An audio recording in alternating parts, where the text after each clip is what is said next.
Stéphane Taponnier et Hervé Guéquière libres. Les journalistes de France 3 sont entre les mains des autorités françaises sur une base en Afghanistan, selon le Premier ministre François Fillon. Les journalistes étaient prisonniers depuis 18 mois et seront de retour jeudi en France.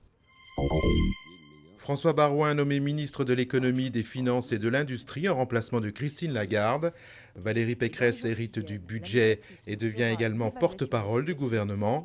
Laurent Wauquiez se voit confier le ministère de l'enseignement supérieur. L'austérité jusqu'en 2015. Les députés grecs ont voté le plan de rigueur qui doit permettre d'éviter la faillite du pays et de mettre en danger la zone euro. La Grèce va devoir faire 28 milliards d'économies en 4 ans. Des sacrifices contestés dans la rue, des manifestants ont protesté devant le Parlement pour tenter d'empêcher le vote. Eva Joly crée la surprise dans le camp écologiste. La députée européenne, ex-juge anticorruption, devance Nicolas Hulot au premier tour de la primaire Europe Écologie Les Verts. Elle rate de peu la majorité absolue. Un second tour sera donc nécessaire pour désigner le candidat du parti à la présidentielle. Le cannabis a toujours le vent en poupe avec plus de 13 millions de personnes à l'avoir déjà essayé. Selon le baromètre santé 2010 rendu public mercredi, un tiers des adultes de 18 à 64 ans avaient fumé du cannabis au moins une fois dans leur vie en France.